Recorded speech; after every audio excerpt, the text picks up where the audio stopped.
For decades, South Africa operated under an economic system engineered specifically for extraction. Apartheid legally barred the majority of the population from owning land, accessing quality education, or participating in high-level markets. When a government systematically strips resources from a population for generations, it creates a massive economic vacuum. Today, that vacuum is visible in the data. The unemployment rate for young people across the country sits at a staggering 67%. Look at this chart projecting South Africa's education workforce. The line diving down represents the active teacher population. Half will retire by 2040. Meanwhile, this line searching upward shows the rapidly growing youth population. The system drains talent faster than it replaces it. Silicon Valley investors know that building a billion-dollar company requires millions in seed capital to get off the ground. Yet, when looking at marginalized communities, society routinely expects them to pull themselves up from absolute zero. Delivering top-down charity, handing out supplies, or temporary aid ignores the core economic reality of how growth actually happens. A country is like a bucket, and right now, historical inequities and current corruption are drilling holes in it. Pouring a little water in doesn't fix the leaks. You need initial capital to build new infrastructure. Comedian and television host Trevor Noah grew up in apartheid South Africa. His mother fiercely believed that education was a tool for transferring agency, a way to build independence. In 2018, Noah launched the Trevor Noah Foundation, based directly on that premise. Rather than relying on traditional philanthropic models, the foundation looked to a hyper-local South African economic engine, the stokvel, or Community Savings and Lending Club. In a stokvel, community members agreed to pool small, recurring amounts of cash every month. Instead of that money sitting in a bank, the entire pot goes to one participating family. The next month, it rotates to another family. It provides a sudden cash injection that allows a family to leap ahead without paying interest or taking on debt. These pooled resources create a massive burst of momentum that a single individual simply couldn't generate all on their own. The foundation adopted this exact attitude to tackle education. By treating philanthropic funding as a community stokvel, the objective shifts from providing aid to generating localized momentum and economic agency. Initially, the foundation focused on physical upgrades, like renovating school buildings. But by 2019, internal impact studies revealed that improving brick and mortar yielded an insufficient return on investment for long-term student outcomes. The data pointed to a new strategy, identifying teachers and local innovators as the primary catalysts for institutional change. This realization birthed the Education Changemakers program. It operates less like a standard teacher training seminar and more like a startup accelerator for educators across sub-Saharan Africa. Teachers are brought in to pitch ideas and secure grants for their classrooms.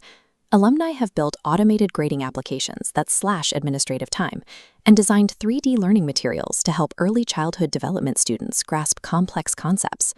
When you inject seed capital directly into a single teacher's leadership and innovation, that investment doesn't end with them. It cascades outward, directly improving the education of thousands of students over the span of that educator's career. The foundation acts as an ecosystem bridge, securing institutional investments from the global tech sector and delivering them straight into grassroots classrooms. Recently, Microsoft committed a $2 million investment to the foundation, spearheaded by executive Brad Smith. This partnership aims to train teachers across 19 Khulani schools to integrate artificial intelligence into their curriculums. That capital feeds into the Khulani Nathi Innovation Fund, a 30 million rand venture philanthropy pool designed specifically for local nonprofits. This diagram illustrates a rare mechanic in philanthropy: unrestricted capital. In the traditional charity world, funding is highly restricted, forcing nonprofits through bureaucratic bottlenecks to get approval for specific purchases. Unrestricted funds allow money to flow directly to where it is needed most. With this financial flexibility, local innovators can bypass roadblocks instantly. If a real-time classroom crisis emerges, they can adapt and reroute resources without waiting weeks for donor approval. Treating local educators with the same financial flexibility reserved for tech founders allows grassroots ideas to scale at a professional pace. To physically rebuild school facilities, the foundation launched the Khulani Infrastructure Project, which recruits and pays unemployed local youth to do the construction. A single capital investment into construction materials and labor solves two systemic problems simultaneously. It addresses severe classroom shortages while immediately lowering the local youth unemployment rate. Take Faith Sandi, who grew up in a township near Cape Town.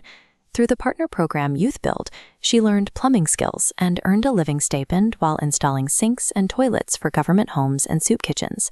That stipend and practical training provided the stability she needed to survive while applying for universities.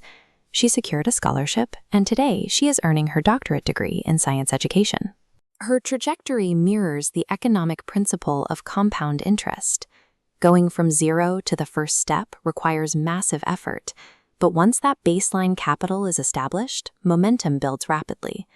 The Trevor Noah Foundation cannot single-handedly replace the South African government's national education infrastructure, and it doesn't intend to.